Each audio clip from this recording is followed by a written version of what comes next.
Mungu tunakufa. Yesu Kristo, Yesu.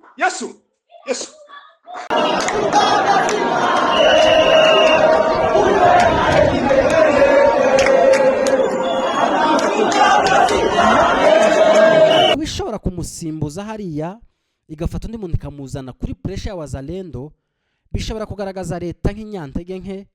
Ikindi cya kabiri, noneho kuba ari umunyamurenge bikongera bikagaragaza leta nko gushigikira badashigikiye abanyamurenge, bigatuma leta yihagararaho ikarekeraho General Gasita gukomeza kuba hariya, kandi wenda yaza kuba ari n'undi muntu wo mu bundi bwoko budafite ikibazo butavugwaho ikindi kibazo muri Kongo, yari gusimbuzwa kubw'inyungu z'abaturage uyu munsi batangiye gupfa.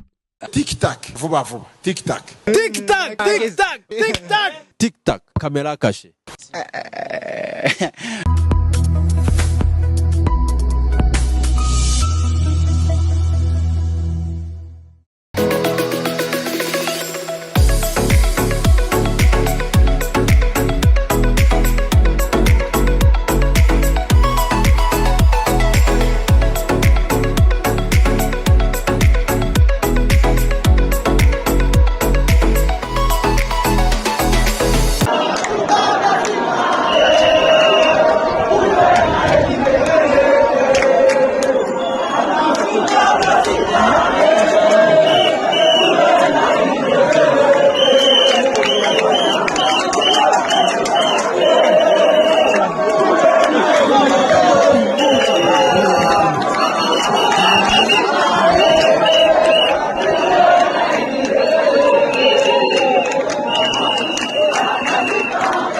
Reka nongere mbaye ikaze bakunzi ba TikTok TV, nizere ko mumeze neza cyane mwese aho muherereye hirya no hino ku isi, nizere ko ari amahoro. Mbaye ikaze muri kiganiro turi tariki ya 8 z'ukwezi kwa 9 ni 2025. Ikaze mwese aho muherereye hirya no hino ku isi. Uyu munsi turaza kugaruka kuri update nk'ibisanzwe, turimo gukurikirana amakuru y'Ibuvira uko byifashe uyu munsi.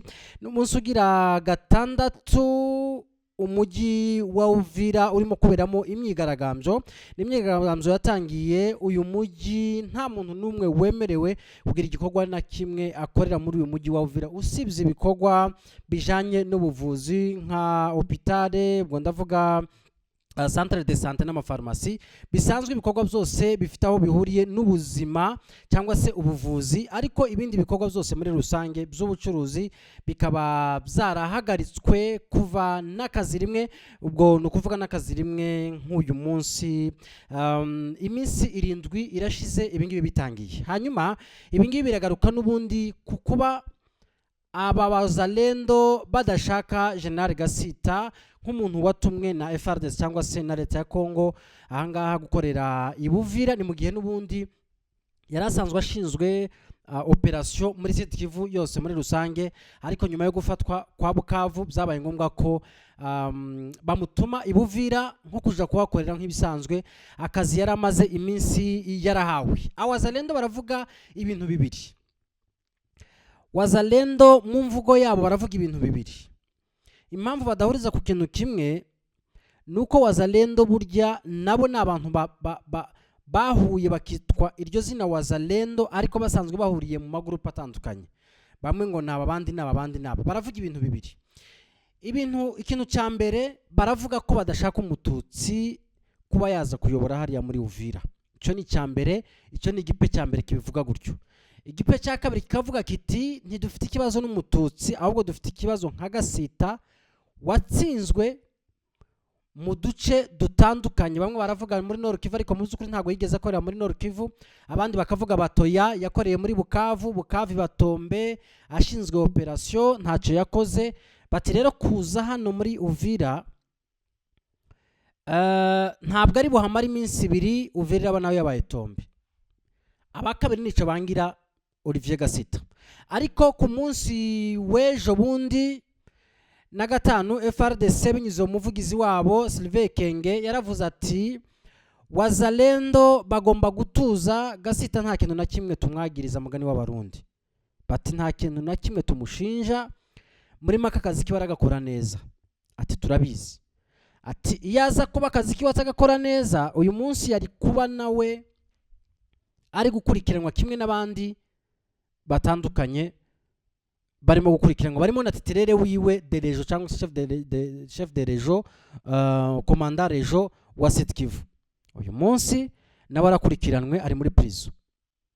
Ibi rero uyu muvugizi wa FARDC akavuga ati yaba uyu mugabo nawe General de Brigade Olivier Gasita aza kuba hari ikintu FARDC mukurikiraho cyangwa se hari ikintu mukekaho, yari kuba nawe ari muri prison kimwe n'abandi. Nabo ntago baraburana, barakekwaho kimwe nuko bashobora kuzaba abere. Ati iyo tuza kuba hari ikintu tumukekaho, uyu munsi nawe yari kuba afunzwe muri rusange. Uyu munsi rero imyigaragambyo yabaye mu buryo budasanzwe nk'uko byari bisanzwe bikorwa. Mu by'ukuri imyigaragambyo nk'uko nabibabwiye yari isanzwe ikorwa mu buryo navuga ngo bw'umutuzo, bubuza gusa abaturage kutagira ibintu bakora cyangwa se kudakomeza ubuzima busanzwe. Ariko uyu munsi bose bagiye mu ibarabara, barangije bandika ibyapa bitandukanye. Murabona ibyapa haribo bimwe bagiye bandika ngo Gasita, Rudia Kwenu, Uvira, Hatukutaki, bagashirayo isura y'umuntu sinzi niba ari we bashatse gushushanya ndetse n'imbunda ku ruhande. Ni ukuvuga ngo abaturage muri rusange Uvira amabarabara yose yari yuzuye. Imyigaragambyo abo twavuganaga Uvira yatangiye mu gitondo kugeza aya masaha turimo kuvugana, hafi 6 abo turimo kuvugana ubu ngubu baravuga ko ubu ngubu haracecetse, hari agahenge, ariko biteganyije ko ku munsi w'ejo bashobora kongera gusubira mu muhanda. Ariko ibintu byabereye muri iyi mihanda ngiye kuvuga, sinibaza ko aba bantu bari buze gusubira mu mihanda. Hari abantu nabonye bagereranya imyigaragambyo ya Nairobi n'imyigaragambyo yabereye Uvira, baravuga bati ibintu bibiri biratandukanye, kuko biratandukanye. Nabonye imyigaragambyo ku munsi mu cyumweru gishize yabereye muri Indonesia, abaturage aho bageraho burira polisi ntegire n'inkoni bakubita bakaburira, akaza kuraho iriya kasike yabo yo kwirinda yo kurinda inkoni n'ibiki n'amabuye n'ibindi, akayimukuraho akamukubita ibuye, umupolisi agatuza, akava amaraso agatuza. Bitandukanye n'Ubuvira. Rega abakongomani biratandukanye nibyo nari ngereranyije no muri Kenya naho biraba cyane, rwose agahangana n'umuntu ufite imbunda kandi afite ibuye. Uyu munsi ntago ariko byagenze. Abasirikare muri video ndibuze kubereka bakokinze, bashira ivi rimwe hasi, barekura urufaya rw'amasasu. Kugeza uyu munsi aka kanya amakuru dufite nuko abantu bagirenga 10 basize ubuzima. Aka kanya biragoye kumenya umubare nyawo runaka w'abapfuye n'abakomeretse, ariko haravugwa hagati y'abantu 10 na 20 bapfuye ndetse n'abandi bagera muri 10 na 15 bakomeretse. Byumvikane ko imyigaragambyo ntago yari yoroshye, niyo mpamvu mvuga nti biragoye ko abawazalendo bari bwongere cyangwa se ku munsi w'ejo bazongera kwiha imihanda bakongera kuja kwigaragambya. Hari impamvu barashe, hari impamvu wabarasheho. Kuva mu gitondo imyigaragambyo yakomeje ikorerwa mu duce dutandukanye two hirya, nta kibazo na kimwe cyabaye, ariko bagerageje kumanuka basatira aho bivugwa ko General Gasita ari. Hari abagabo babiri nabonye bakomandingaga, barimo umukoroneri ndetse n'undi wambaye ipeti sinaribonye neza niba ari umujenerali w'irihe ranka, ariko yambaye ranka ry'umutuku ku bitugu. Byumvikane ko ari general, ariko ntagerageje kureba neza, ntagaragara neza ngo umenye ngo tunyenyeri nitungahe. Simbizi niba ari de brigade cyangwa se majoro cyangwa se lieutenant, simbizi neza, ariko undi we bari kumwe ni umukoroneri furu utunyenyeri 3. Abangaba nibo bavuga bati rasa cyangwa se reka, rasa cyangwa se reka. Ikintu cyakozwe rero Uvira uyu munsi, barashwe mu audio muri buze kumva aho ngaho, batangiza gutabaza Imana, baravuga ati turashize. Iki ntabwo ari igisirikare, bati turashize, iki ngiki ntabwo kikitugiriye imbabazi kuraswa turaraswa. Uyu munsi rero nyuma y'ijambo rya Sylvain Ekenge ariwe FRDC niko navuga kubera ko ari umuvugizi wabo, nyuma y'ijambo rya FRDC ryuko bavuze ko bashigikiye wazalendo nka wazalendo, ariko nanone bashiramo akantu ko hashobora kuba harimo n'abandi barimo gukoreshwa n'umwanzi. Mu kiganiro cy'ubushize narababwiye ngo baraza kurasa aba baturage wazalendo, babahamye neza neza, babarase nibarangira justification zaba ari barashe abinjiriye wazalendo bakorana n'umwanzi. Kandi rumvikana nase nyine muzalendo ko ari muzalendo, umupatriote ukunda igihugu cye, leta ikaba yohereje umusirikare nawe ukunda igihugu cye yizeye idafite ikishinja, hanyuma umuntu akaza akavuga ati uyu nguyu mwizeye twebwe ntago tumwizeye. Uwo ngo rero azafatwa nk'umuntu ushigikiye uwo bagwana nawe ari we M23, hanyuma araswe mu izina ry'umuntu cyangwa se ukorana cyangwa se watumwe na M23. Motifu ibiri yabonetse, ariko wapfuye aba yapfuye byarangiye. Yaba ari motifu yumvikana cyangwa se tumvikana, yaba se ariyo cyangwa se atari nayo, ibyo ngibyo habibara bariho, ariko undi aba yagiye. Uyu munsi abantu 10 rero bapfuye cyangwa se niba banarenga ku mibare uyu munsi, yaba ku ruhande rwa wazalendo ntago barabitangaza cyangwa se ku ruhande rwa leta ntago baratangaza bapfuye ngo nabo, ariko abapfuye barahari bapfuye. Sintekereza ko uyu munsi rero abo ngabo rwabo rwarangiye. Uyu munsi rero nkuko nari mbivuze, abakongomani cyangwa se bari abantu b'Ibuvira bashobora kuba babonye ko yangoma atari yayindi. Sintekereza ko ku munsi w'ejo bashobora kongera gukora imyigaragambyo nk'iyo bakoze uyu munsi. Igihari cyo biragaragara ko leta itafite kuva kwizima ngo isimbuze General Gasita undi muntu hariya, kubera ko irasa nkaho yafata icyemezo. Kandi ikindi kubishobora kumusimbuza hariya igafata undi muntu ikamuzana kuri pressure ya wazalendo, bishobora kugaragaza leta nk'inyantege nke. Ikindi cya kabiri, noneho kuba ari umunyamurenge bikongera bikagaragaza leta nko gushigikira badashigikiye abanyamurenge, bigatuma leta yihagararaho ikarekeraho General Gasita gukomeza kuba hariya, kandi wenda yaza kuba ari n'undi muntu wo mu bundi bwoko budafite ikibazo butavugwaho ikindi kibazo muri Kongo, yari gusimbuzwa kubw'inyungu z'abaturage uyu munsi batangiye gupfa. Ngaye nguko rero Uvira nuko bimeze, maraza kugenda mubona ama video ndetse n'amaudio yatandukanye yabo bagenda batabaza bavuga bati Imana niyo yonyine igomba kudutabara. Reka mbashimire abantu twabanye muri update y'uyu mugoroba, mukomeze mugire ibihe byiza na hejo. Muko mlanda peleka batoto sasa waende ku manifestation kwa M23. Est-ce que tabasikilia huruma? Sasa nyi wazalendo angalia kisa wako na nani population. Tunasema kama hamuna nguvu nyi wazalendo, tunasema kama hamuna nguvu nyi wazalendo. Bobima, mutoshe uzoba yenu pale mwache kuisha population. Mutobo wele wenu pale. Mwa wazalendo bi general bina ta akili.